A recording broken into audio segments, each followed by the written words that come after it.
Good evening and welcome to Scotland at 7 here on Broadcasting Scotland. My name's Kenny McBride and I'm joined this evening by two excellent guests. Firstly, on this side of me, activist and campaigner Ellen Hofer. Ellen, how are you doing? Good, thanks. Hi. Excellent. And on the other side, we have rural leader Day Tucker. Day, how are you doing this evening? I'm doing very well now. Thank you very much. Excellent. Well, it's great to have both of you here. And we start this evening, as we always do, with our coronavirus statistics update. So, as of 2 p.m. today, a total of 926,396 people in Scotland have been tested through NHS Scotland labs and UK government regional testing centres. Of these, 873,781 were confirmed negative, 52,615 were positive. There were 1,712 new confirmed cases of COVID-19 in Scotland today, and sadly 17 new reported deaths. This, of course, will be an underestimate of the total number of cases, as not everyone with the virus will display symptoms and not everyone will then necessarily get tested. As always, we do urge you, if you are showing symptoms of a new dry persistent cough, a temperature, a fever, or a change in your sense of taste or smell, then do please book a test as quickly as you can. Of the people who have tested positive, there were 928 people in hospital last night, 74 of whom were in intensive care. The number of patients in Scotland who have died from complications caused by the coronavirus infection now stands at 2,670. This number only includes those who have died in hospital having received a positive test for the virus. The latest UK daily figures available show that 44,347 patients who tested positive for COVID-19 have sadly died from their illness, an increase of 189 since yesterday.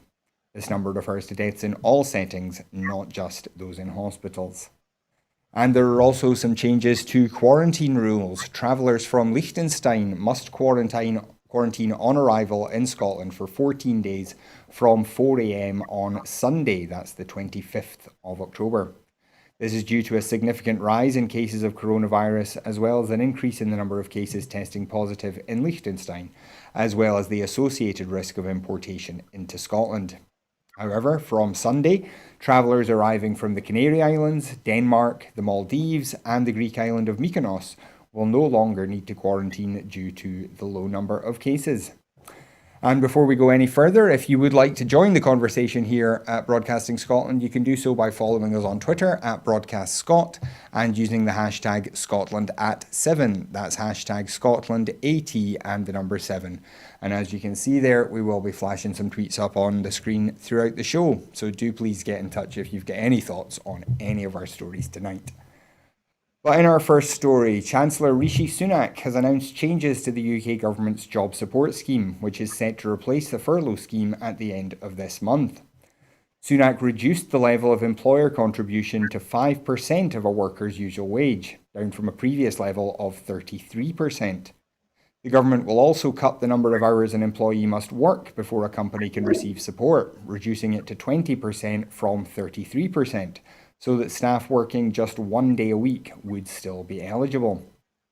The SNP has said that Tory cuts to coronavirus support will slash people's incomes and cause mass redundancies after another last-minute change of plan which doesn't go anywhere near far enough to protect jobs and businesses. Responding to the statement, Alison Thulis MP said the measures were too little too late, warning the half measures announced are no replacement for extending a full national furlough scheme and would leave millions of excluded people without any support. The SNP Shadow Chancellor said the Tories had taken a deliberate decision to let unemployment soar and said the Tory government was hindering Scotland's response to the crisis by withdrawing financial support and blocking the devolution of financial powers. So, Ellen, I'll come to you first on this. Do you agree with Alison Thulis that this is a deliberate decision by the Tories to let unemployment run rampant in parts of the economy? I can't be sure, but it sure sounds like a Tory thing to do. There's been a lot of change in strategy where the Conservatives used to stand for conserving business value at the very least. We're now seeing that they're not supporting businesses anywhere near as much as they should. And if you want businesses to continue to employ people, then any changes to the furlough scheme are going to result in, mass unemployment anyway. So I think there's not much debate on whether she's right or wrong. It's about time somebody said so. That doesn't present us with a way out of the situation, though. And of course, this question of how many hours somebody has to work to be eligible for support in this scheme, it still doesn't help those industries that are not able to open up. I mean, we've talked a number of times about arts venues, especially theatres, cinemas now are all closed. Where nightclubs, things like that. Those industries are still left with really nothing. How big a problem do you think that's going to become? Well, it's a huge issue, and we all know it is. A couple of weeks ago, we heard about the new mum who took her life after finding herself unemployed and then realizing that there was still a 6-week wait for universal credit, and she was turned away from the food banks. That's just the very start of it. That those are the cases that maybe feature in the media once, but we're heading for a huge part of the population going into the same situation. It's going to be incredibly detrimental, and it's very, very scary as society to be heading that way. Especially because we know that other countries have handled this way better. On the continent, countries have already committed to extending their furlough schemes to next year, and it's not even a problem. So it's very hard to excuse any sort of lacking delivery on any promises given. To come to you now, Alison Thulis in her comment on this said that again the Tories had kind of changed plans at the very last minute. And that does seem to have been kind of a pattern where we've thought the government was going to do something bad and then they've changed at the last minute to something slightly less bad. Do you think that is a strategy of kind of telling us something's going to be terrible and then making it just slightly less terrible so that we're all happy about the outcome in the end? Do you think that's a strategy, or do you think the government is just flying blind and making things up as they go along? I honestly think the latter. If we've got this government, which is largely made up of public school boys who don't have any experience of poverty themselves, of living in difficult circumstances themselves, of building a business themselves or working. Most of them are working in the financial sector, which is all funny money anyway. So they really, we've never had a government that has been so one-sided and so, to put it politely, ignorant of how the average person lives and works. And I think they do just fly from pillar to post, and disruption again is the name of the game. You're up 1 minute, down the next, and it will all end very, very badly for them. And Day, we also heard from Kate Forbes today commenting on this, saying that basically the amount of money that is coming to the Scottish government as a result of this and other packages of support that the UK government is delivering in England are still not sufficient, that there's still not enough money in the Scottish government's coffers to make any decent plans or to deliver the kind of support they would like to. What do you make of that? Do you think that it also is a deliberate strategy by the UK government to make the devolved governments look bad? Or do you think it's, again, a kind of incompetence that they're just not thinking very far ahead about things like Barnett consequentials? Well, I think it's a bit of both, because they've always tried to make Scottish government look bad. Is that not what all the supposed new powers were designed to do? They gave us a certain amount, but gave us all the responsibility without the levers to actually make it work.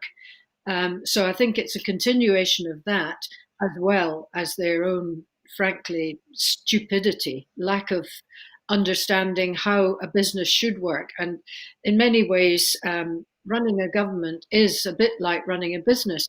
But if you look at what the Russian report came up with, one of the criticisms of the government was that all the departments kind of functioned on their own and they didn't talk to each other. And yet they didn't have the power to really carry out the things that they wanted to do. Mm. So the whole thing is a mess from, that it really needs rooted out from start to finish and start again. But of course, that won't happen. So the sooner we get away from this government and its nonsense, the better, because there's nothing looking good for it in the future. And Ellen, just to come back to you quickly, the Scottish government throughout this crisis has been trying its best to kind of fill in some of the gaps that the UK government has left. Do you think, even given the restraints that they've had on them, the constraints rather, do you think they've done a good job? Kate Forbes in particular, do you think she's handled the situation well? I'm not sure I'm best placed to comment on that, but we do know that Scotland is not magically outperforming the rest of the UK when it comes to handling of COVID. They're marginally better than the worst country in Europe, and Scotland itself is quite high up on the list. Now, when it comes to COVID and financials, Scotland's got the double whammy of COVID and a no deal Brexit to deal with. But on the other hand, every country in the world is currently spending money it doesn't have. Everybody is borrowing to fill the gaps in the economy caused by COVID. Scotland doesn't have that opportunity, and this is why it is being pointed out that the UK government stands in the way of that. The UK government has the funds and has the ability to loan more if they require them. Scotland doesn't have that opportunity. What is surprising about the handling of Scotland's financials is that all the routes out of the constitutional situation Scotland finds itself in still, all the things that were supposed to get done. I remember pretty clearly that her predecessor announced additional figures to the JERS release that basically should portray how Scotland would do financially if it was independent at this point. And she initially, when she took the post, she confirmed that she was going to do this, and now that plan has been completely dropped. I understand completely that COVID is an extraordinary situation, as is Brexit, but without doing this long-term preparing and starting to have the figures to lean on, we will always be flattened by these exceptional circumstances that are being thrown our way without having control of the rudder and the boat as we have to meet these waves. So that is the part where I am highly dubious. The Scottish government is not presenting an alternative other than going to the British government and asking for powers to be shared that they have previously asked to share, and that they will be turned down for every time. So I don't see how that is a constructive way of handling this issue. If we're not going to talk about independence anymore, we might as well give up and just try to do the best with whatever is possible. But that's what this rhetoric sounds like to me. Please give us the powers. No, you're not going to give us the powers. Oh, that's heavily unfair. But we're going to ask again because we don't have another plan. Well, we move on now, and Douglas Ross has been accused of failing a key test of his leadership after Scottish Tory MPs voted against free school meals last night.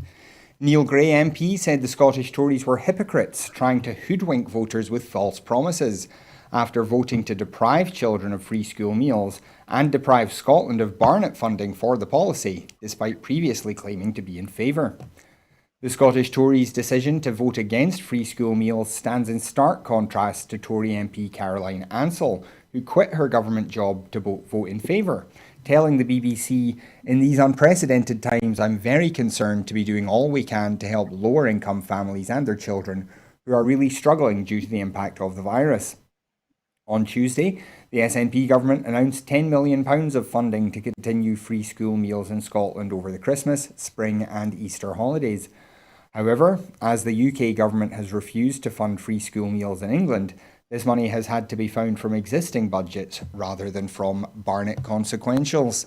Day, I'll come to you first on this. Did you ever believe that Douglas Ross was actually in favour of free school meals? No, no, not for 1 second.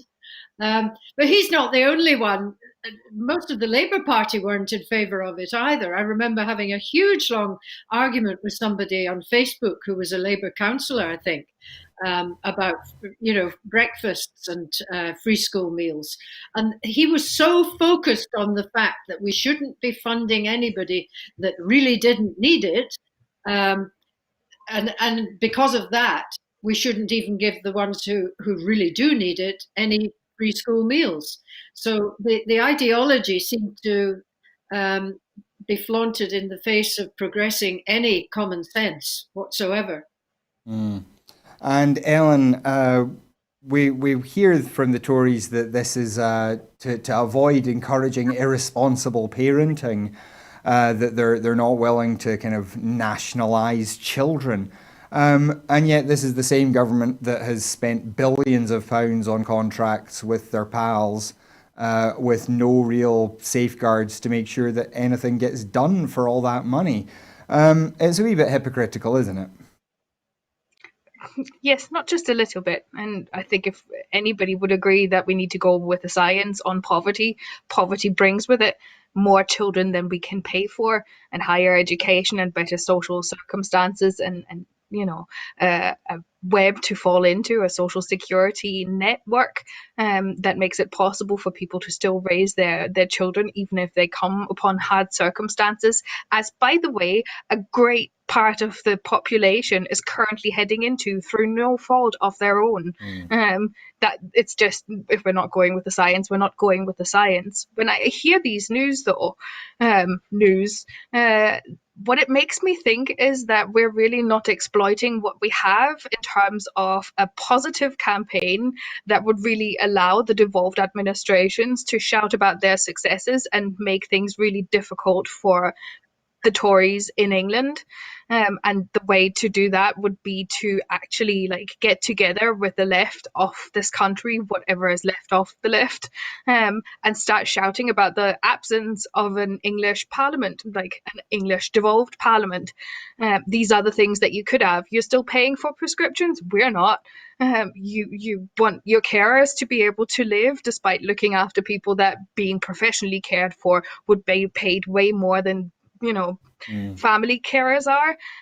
Well, we are helping them already. Wales at the minute is really progressing at the speed of knots when it comes to what they can do with their parliament. Just today we had the news that the Welsh Parliament is planning to nationalise the Welsh rail services.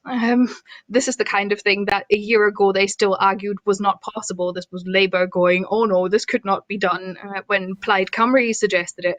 And a year later they're announcing it themselves. That's how politics go, but this is actual, real, tangible progress that I wish we were seeing from Scotland at the moment.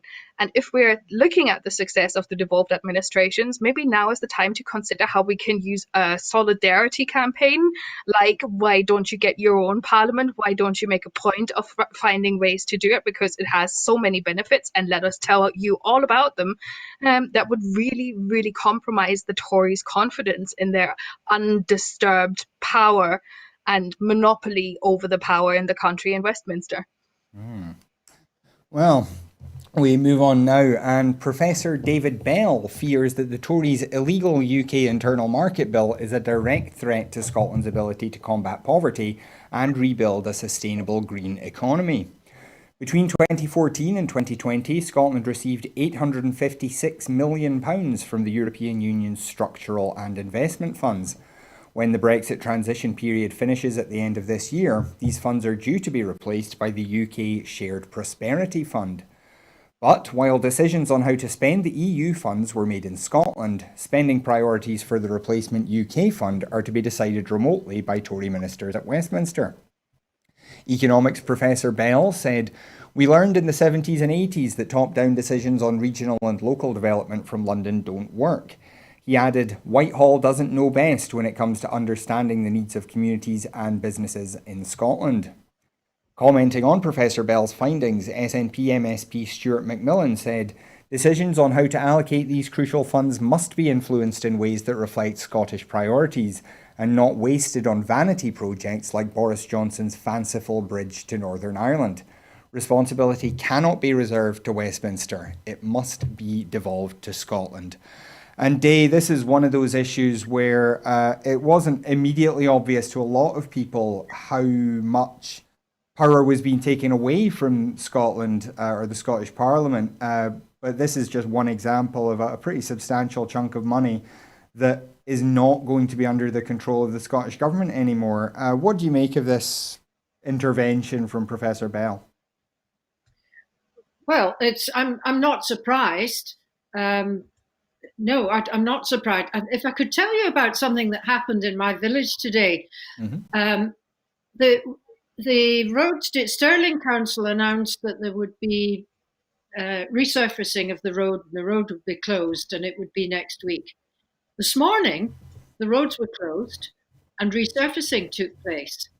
And the guy who was cleaning my windows today was jumping up about it. He said, "This is because the British government have given Stirling Council money, but they are deciding where things are to be done."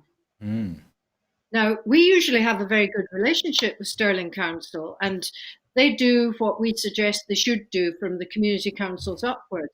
But it just occurred to me, I hope this isn't the case, and this is just village gossip, but it kind of ties in with the threat from the Scottish Secretary of State and the Prime Minister, who said that they would bypass Holyrood and give money direct to local authorities to do things. Now, I would be very surprised if Westminster gave money to local authorities without having ties and saying this money must be spent on such and such by such and such a date. And I'd just be interested to know if any other local authorities are having this experience as well, where you've got two funding structures coming in, doing different things, but the local authority itself has actually lost control of what should be done, when and where. Yeah, well, if any of our viewers do have any insights into that with other local authorities around the country, then do tweet in and let us know. But Ellen, as Day was saying, this is potentially centralising even local authority power back to Westminster rather than devolving it down, as has often been the rhetoric from unionists. What do you make of this from the professor? Do you think this is something that people are perhaps not aware of yet? They is spot on. The thing about this whole competitive Toriness is that they have found a new way of doing that. We know all about it already. You will have heard of the city deals and how that obligates people to spend the money in the way that the UK government intends it to be spent. It also means that there's fierce competition between cities and local authorities, which prevents them from working together, which is essentially the same concept as what unions would do, and the destructions of unions has taken away from workers. It is just removing power and centralizing it into one place, the person with the purse strings. It's really not a new concept, and it's just receiving. This is why I feel it's important to pressure back on the lack of democracy in the rest of the UK. England might not be able to see what is happening around the country. If you think about how much Scots are ignored on the broadcasting media and on the mainstream media in general, and how little of the successes of the devolved administrations come through to the rest of the country, that would explain in a big way why people are still taking this. England in and of itself actually has a proud working class revolutionary history itself, but it's really lost its way. And I think maybe none are so blind as the ones trying not to see. Yeah. Well, speaking of European funds, with time fast running out, the UK and EU started intensified daily talks today in a final push for a deal to protect post-Brexit trade. Boris Johnson halted negotiations last week in frustration, but the two sides agreed yesterday to resume talks just 10 weeks before the status quo transition agreement ends. Negotiating teams will now sit down each day until Sunday and then fix an agenda for further talks in both Brussels and London. The EU is ready to negotiate until mid-November, but then needs time to ratify any deal before the year-end deadline. Time is now very short, and we've been repeatedly clear that any agreement needs to be in place before the end of the transition period, and if an agreement can't be reached, we will leave on Australian-style terms, a spokesman for Johnson told reporters, using the government's term for no deal. Both sides have agreed to a genuine intensification of the negotiations, with talks taking place daily, including at weekends. Arriving in London, chief EU negotiator Michel Barnier told Reuters it was important to be back at the table. I think we have a huge common responsibility. Every day counts, he said. So, Day, after a week of not talking because Boris Johnson took the huff, we're now back at the table. Do you think this is going to be enough with only potentially 3 or 4 weeks left until a deal absolutely has to be done? Do you see a deal being done in that time? No, and I don't think that they expect it to be done. I think it's all huff and puff. Um, and I really do think that they knew this was where they wanted to end up all along. And the rest of it is just trying to make the EU look bad so that they could then blame the EU for the mess that we're going to end up in. And Ellen, I wonder, you obviously have family and friends still on the continent, still in the EU. What has been the response there to these developments over the last few weeks? Is there a sense that a no deal is kind of what is likely to happen now, or is there still a belief, do you think, that that a deal can be done? It's been a really, really long slog. I mean, it took me about 2 years to get my relatives and friends on the continent to understand that this is not the UK playing games. This is the UK having run out of ideas for what they should play, so they're just bluffing. A lot of this argument, I mean, if I speak to those that are a bit more worldly in my family and more interested in international politics, they know about Scotland and what is happening. They are still wondering why it's taking so long. What, if you're all going for independence and the polls are looking like this, why are you not going with that? But when we talk about Johnson, I think everybody at this point is just agreed. I've been telling them for 4 years that this is an irrational government, and once you have Boris Johnson as the Prime Minister bumbling his way through everyday life, it becomes pretty damn obvious, even from space. It doesn't take a wee bit of a channel in between to not be able to see that anymore. I think it's really the time has passed. There was a grace period where the EU was still very interested in keeping the British on side, and we can do all of this like a nice divorce, a non-acrimonious sort of seeking of different paths and going into the future. We're not having a nice divorce anymore. It's like it's not even apples and oranges. These people are not on the same page when it comes to what they want from this. The EU wants to go about this like the adults that they are. May they be slightly calcified, a little bit rusty, very slow in what they're doing. At least they're adults. And the UK is throwing its toys out of the pram. There is no respect that the UK still has left to lose. I think the next stage for the UK in the international sort of focus and in the panorama of the world politics, the next step for the UK is just starting to be so scary that the world doesn't want to interact or starts to feel like they have to do something about it. There is such a dramatic loss in democratic franchise and in access to the rights that people are supposed to have in this country. It's going to go rapidly. There's this saying that people are always only 3 meals away from revolution. Wait until the 3 meals aren't available and let's see and speak then. Well, we go across the Atlantic now, and the Republican-led US Senate Judiciary Committee today approved President Donald Trump's nomination of Amy Coney Barrett to a lifetime Supreme Court seat despite a Democratic boycott, clearing the way for a final Senate confirmation vote planned for Monday. By a 12-0 vote, The panel approved Barrett, with all Republican members voting yes and the 10 Democrats on the committee boycotting the meeting after calling the confirmation process a sham. With Trump's fellow Republicans holding a 53 to 47 Senate majority, Barrett's confirmation now appears certain. Trump, who asked the Senate to confirm Barrett before the November 3rd election in which he's being challenged by Democrat Joe Biden, applauded the committee vote, writing on Twitter, "Big day for America." Barrett has been a federal appeals court judge since 2017 and previously was a legal scholar at the University of Notre Dame in Indiana.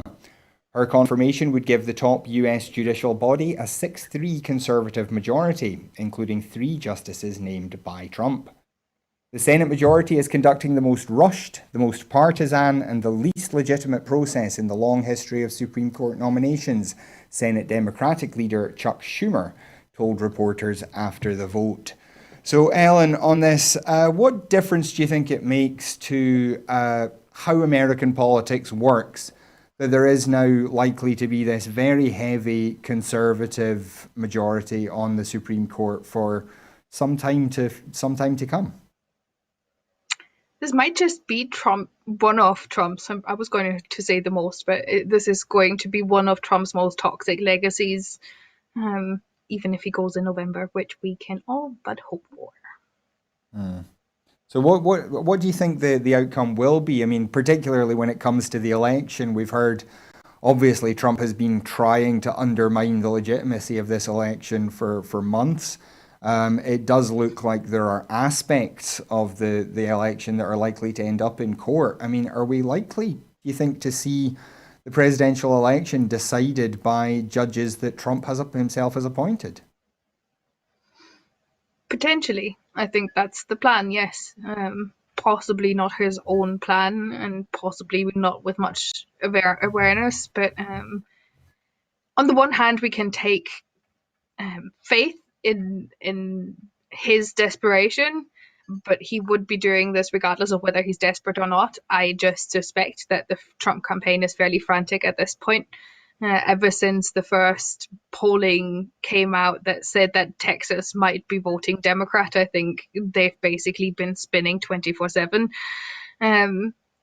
It's going to be interesting. I can't really wager a guess. And when it comes to US politics, I am as pessimistic as about very few other things in life. So I'm really hoping that it will be the Democrats. But even if it is the Democrats, the US has a long way to go to come into the 21st century and build a society worthy of that reality.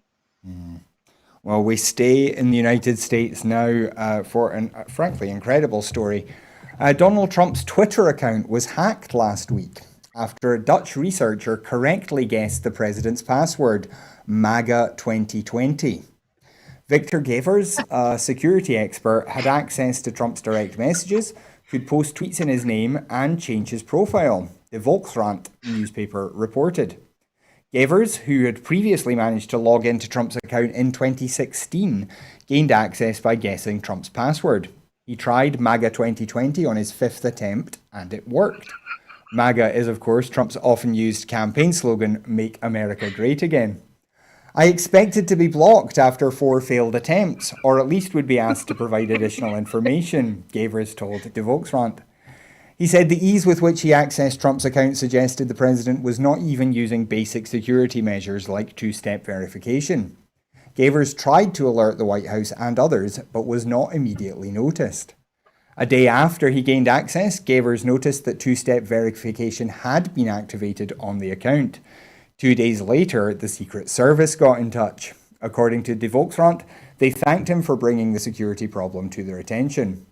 Remarkably, it wasn't the first time Gavers had gained access to the president's Twitter account. In 2016, he and 2 others guessed Trump's password and got into his account. Back then, Trump's password was "You're fired," according to VN News. I could hear Ellen laughing in the background there, so I'm going to come to Day while Ellen composes herself. Day, I mean, this is kind of amazing, isn't it? The President of the United States should have such a predictable password on his Twitter account. Well, Not really. You know, he's not that intelligent, is he? So he's going to go for something like that. Well, Ellen, I'll come to you now. Um, I mean, it is kind of amazing that there isn't somebody somewhere in government saying, Mr. President, we should probably try and make your Twitter account as secure as possible. Let's maybe put in the two-step verification, make sure you've got a hard password to figure out. What do you make of this story? I mean, they pretty much summed it up as far as I'm concerned. I'm just picturing, I mean, if you look at any documentary that describes Trump's time before coming into the presidential office and after, you know that the beginning 2 years or year or so of his presidency was basically people trying to tell him what he should be doing as, the highest office holder in the country.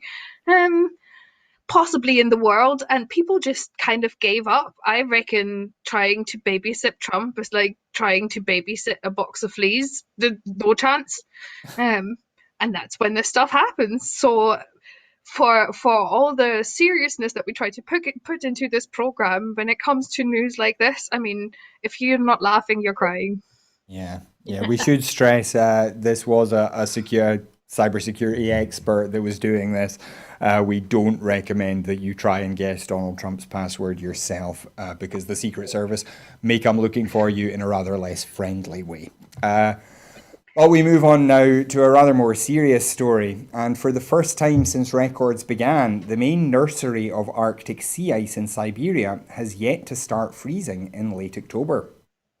The delayed annual freeze in the Laptev Sea has been caused by freakishly protracted warmth in northern Russia and the intrusion of Atlantic waters, say climate scientists who warn of possible knock-on effects across the polar region.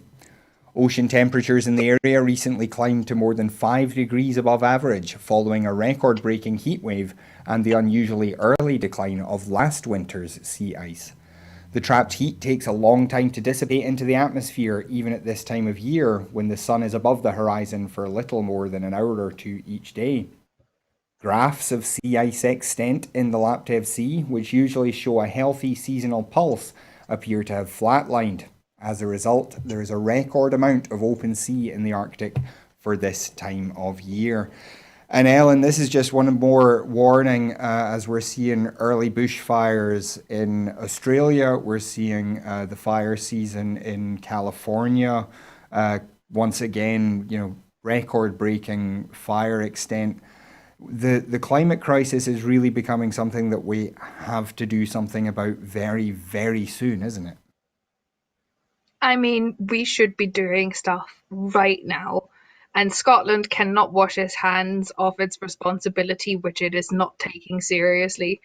If we are going into the 2021 Holyrood elections without any of the independence parties, or both of the independence parties, at the very least, if not every single party, putting forward in their manifestos concrete steps to take for a Green New Deal for Scotland, we are absolutely failing.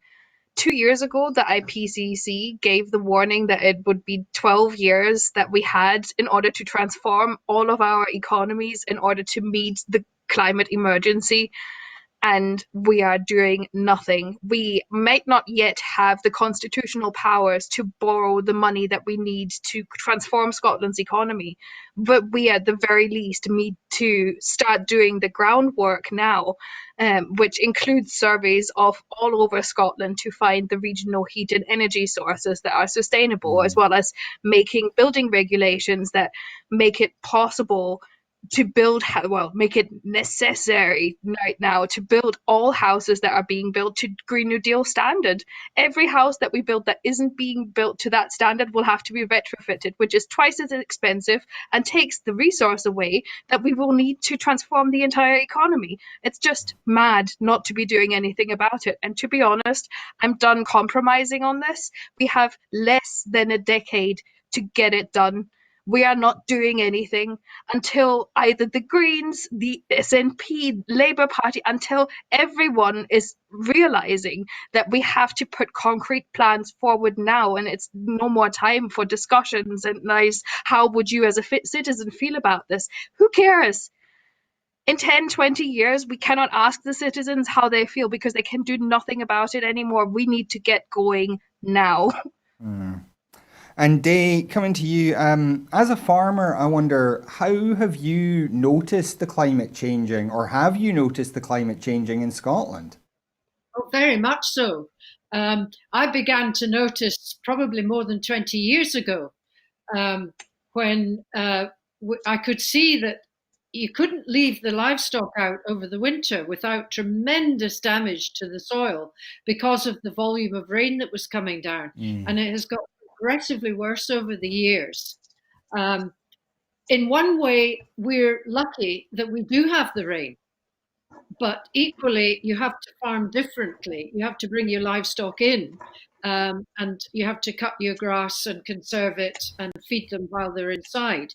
Um, Whereas before, you could leave them out. In some areas, sandy soils, you can leave them outside, but most of Scotland isn't like that. That's usually on the east coast, which is our best growing area. But yes, I've seen tremendous change over the years. And also recently, do you know, I came out from the shed last night, and for the first time I had to use smidge because I was being bitten alive by midges. All season, I have not had any midgie bites up until last night. That's not normal. Yeah. So what is happening in the agricultural sector? I mean, is there support to help you change the way that you farm to perhaps be less carbon intensive? Oh, very much so. And it's been going on for well over a decade that we've been um, the government has been trying to persuade us to adopt measures that are more climate friendly. And to be fair, farmers have, on the whole. Just recently, a new climate challenge fund has come out, and I've applied for three things. Unfortunately, because I'm ahead of the game, I can't apply for very much because I've already got a lot of the stuff. But we have applied for a plate meter, which you put in the grass, and it tells you how much dry matter there is in it. So you know when to move your stock from one paddock to the next. And that's the most efficient way of conserving the grass without damaging your soils and all the rest of it. And what was the other thing? Something to do with electric fencing that we've put in for, and there's one other thing. But that this fund, it's a £20 million fund, or was, but Scottish government have cut it back to 10 million until they see how many farmers are going to apply for it. So if very few farmers apply for it, then that fund will be used elsewhere in agriculture. Or it may even go out of agriculture into some other climate change fund. But I think the plan is that if enough farmers apply for it, then they'll roll it out next year, the remaining 10 million, for more measures that will help towards climate change mitigation. Well, very interesting. Thank you for that, Day. We move on now, though, and the Scottish Government will provide £2 million of funding to mitigate the financial challenges facing the residential outdoor education sector as a result of the coronavirus crisis. The package will include funding to help centres provide safe, impactful outdoor learning experiences to support young people's education and well-being throughout this challenging period. Ellen, I'll come to you first on this.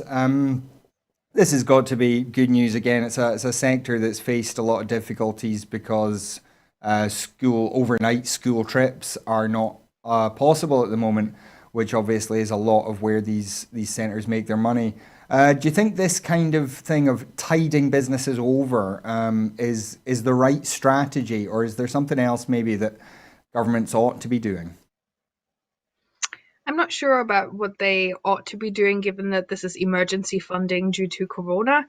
I'm also not sure how far 2 million will go in the context of Scotland, which is, a lot of area to cover, even just geographically, and so these education centres might be spaced quite far apart. Or you would at least hope that it is, and that the investment isn't just being taken up by the central belt. I think it kind of goes back to Day's last point.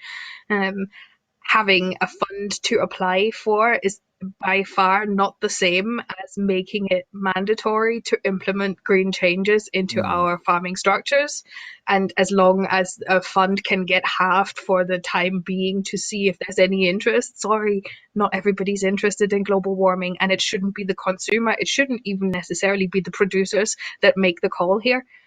If it comes from the top, it needs to be done, and we call it an emergency, act like it. What do you make of the outdoor education centres yourself? I mean, you obviously didn't go to school here, so you maybe don't remember visiting any of them. But outdoor learning's a really important thing for kids. Do you think that's something that we're going to look back on this crisis and say, that was a big thing that kids missed out on? It's one of the smartest things that we can do. Both you and I, as well as Day, I believe, are fairly familiar with permaculture and the principles behind it. That is exactly the kind of thing that we should be doing to the people stuck in a sort of COVID limbo at the minute. There is nothing healthier than being outdoors. There is no greater ability to distance yourself other than staying indoors. And people need to come outside. So why not use these teaching opportunities to really start training the sustainable warriors of the future, who in 10 years will be exactly the people that should be fulfilling the Green New Deal jobs that we're desperately will be trying to fill. And Day, I mean, I visited one or two of these kinds of centres as a school pupil and as a scout, I think, as well. Is this something you've got any experience with, and what do you make of this support that's being offered by the Scottish Government? Yes, well, I've been a great supporter of it. Outdoor education is it's character building, and it helps you to work as a team. And as far as my experience of it has been with the schools that I worked in, and working with the forest schools as well, which is the Forestry Commission initiative, which has kind of spilled over. It was Rosanna Cunningham who started that idea flowing, because she wanted the Forestry Commission to be more practical and link with communities, and that was one way of doing it. So you get forest schools linking with the schools. You also get the Forestry Commission with the health thing, where you go to an NHS, what are they called? The NHS trusts, working with them, where they do growing outside with some of the patients, and that helps them be better. But the training comes from the amazing people that work for the Forestry Commission. That we've got so much talent in these agencies, and it's now all amalgamated into one: Scottish Natural Heritage, Forestry Commission, SEPA. These are highly trained, highly skilled people, and if they can seep out into the local population and share their skills and learning with the local population, then the whole country will become much more resilient. Well, let's hope for that then. We move on now though, and pupils in Scotland have higher than average awareness of global issues, according to an international survey. Data from the OECD's Programme for International Student Assessment, or PISA, on global competence, the ability to examine global and intercultural issues and understand and appreciate different perspectives, also found that pupils in Scotland have very positive attitudes towards immigrants and respect for people from other parts of the world. The 2018 assessment included a test which measured pupils' knowledge and understanding of global issues and the worldviews of others. Only 2 countries out of 27 who took part scored higher than Scotland. Deputy First Minister John Swinney said, "One of the core aims of Curriculum for Excellence is that Scotland's young people become responsible citizens with knowledge and understanding of the world and Scotland's place in it. This survey shows that Curriculum for Excellence is working. Our pupils are highly aware of issues beyond our borders, and they are respectful of people from other parts of the world." So Ellen, this sounds like quite good news that Scotland's school pupils are more in touch with the rest of the world, more willing to take on other people's views and perhaps have more sympathy with migrants. That's all got to be a really positive sign for the Scottish education system, isn't it?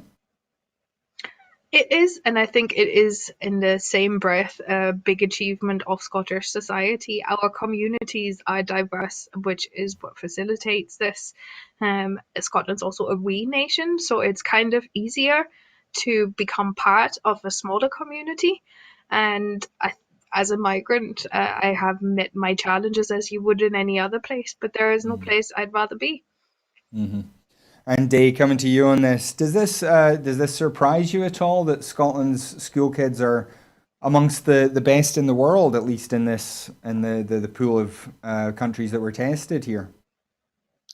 No, it doesn't surprise me, because even going as far back as when my own children were at school, I was always amazed at the outward attitude and inclusiveness that seemed to permeate throughout the local high school, which came from the headmaster, who happened to be, well, as it turned out, once he retired, he was quite a political person, but he instilled in our children really sound, solid values that any human being would be proud of.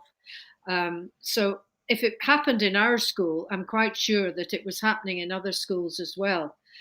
So no, I'm not surprised, but I'm actually delighted that at long last we'll be able to turn round to those people who gave John Swinney and Nicola Sturgeon, when she was education minister, such a hard time over the previous PISA results, which were all just about the 3 Rs. The 3 Rs are important, but as the world changes, we have to adapt new technology. And without throwing the 3 Rs out necessarily, they have lost their place in the hierarchy of the objectives that we should be looking for as our young people leave school. Mm.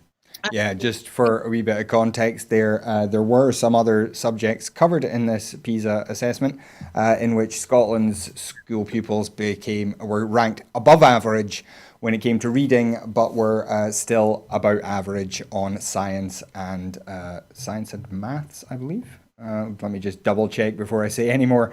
Yes, it's average at science and maths. Yeah. Yeah, So but that average, hold on, that average is better than below the average, because that's why the unionist parties were slagging off Nicola Sturgeon and John Swinney, because at that time, when those previous PISA results came out, we were slightly below average. yeah. Yeah. We've actually improved, just as John Swinney said we would do. And yes, okay, it was a big gamble and a big move forward to do the curriculum for excellence, and it wasn't universally popular, but they believed that it would make a more rounded citizen, a more employable pupil coming out at the end of the school. And it looks like they've been proven correct in this. Yeah. If I'm honest, I'm still worrying about the fact that Scotland's society is about to change quite dramatically. It's going to be harder to come into the UK, especially EU citizens are going to start to be a rare commodity. They had a lot to do with the natural integration in Scottish society all over the place, not just Central Belt, but going to the beauty spots of Scotland and starting their businesses there. And we are also seeing that the Scottish pupils are not having the opportunity anymore to choose languages. What is that going to do for Scotland's education?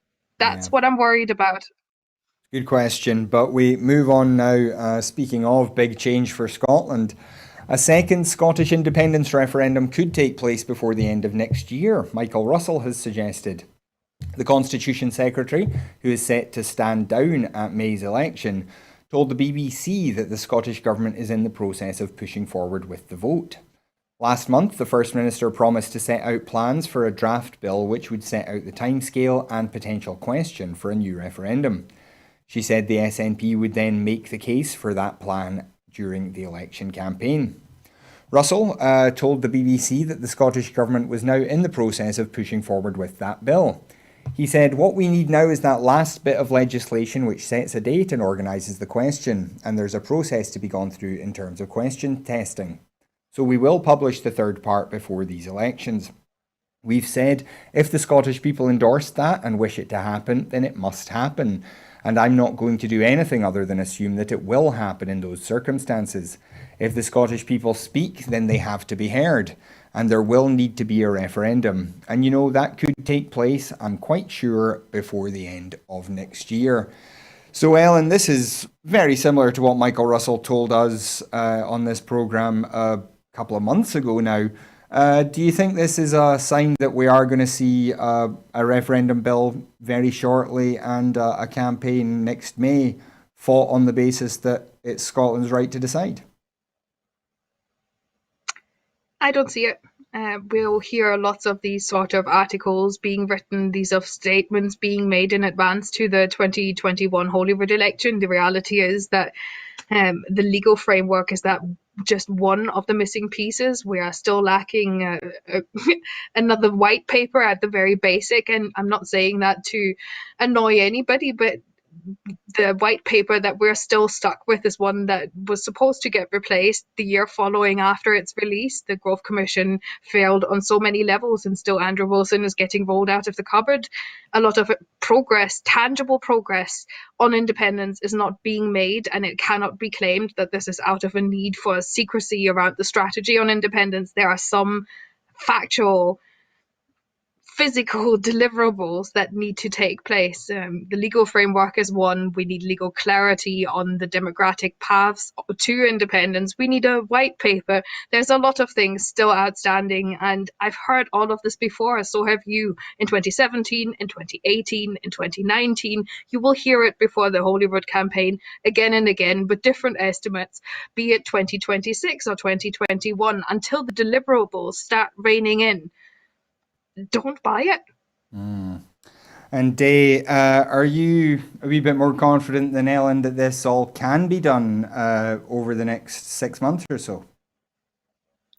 Oh, I'm confident it can be done, but I'm with Ellen there. We've heard these promises made so often, and nothing really tangible has actually come through. So, I'm going to be dead before it happens. Well, we certainly hope that's not the case. That is unfortunately where we have to wrap up tonight. We'd like to thank Ellen Hofer and Day Tucker very much for joining us. It's always a pleasure to hear from both of you. And we'd like to thank you at home for joining us as well. There would be no point in having the shows at all if you weren't with us. So thank you very much for joining us. We do have to ask, if you're able to support Broadcasting Scotland, then please do go to broadcastingscotland.scot/register.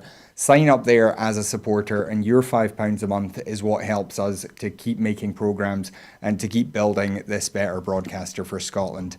If you're not able to support us financially, we absolutely understand, and the shows will always be free to view online, but you can still make a big difference by becoming our marketing department. If you follow us on Twitter at Broadcast Scot, if you like our Facebook page, if you subscribe to our YouTube channel, you can then share the shows around, let your friends, family, and even random people you meet in the street, let them know why you support Broadcasting Scotland and encourage them to give us a try. Word of mouth is by far the best way to get people interested in what we do here, so do please let people know. And finally, if you'd like to get involved here, I've mentioned this several times recently, we have been running on a real skeleton crew, really for the entire pandemic, but especially in the last couple of weeks. We're always looking for a couple of new people to help out, both in running the show from behind the scenes and in people who are willing to take the hot seat here and give a bit of flexibility in who we have presenting, just to allow for people to have days off occasionally. So if you're interested at all in any of that, whether it's being a journalist, working behind a camera, working on sound, working as a journalist, there's lots of opportunities there. We would love to hear from you if you're interested in any of that. But that is absolutely all we have time for.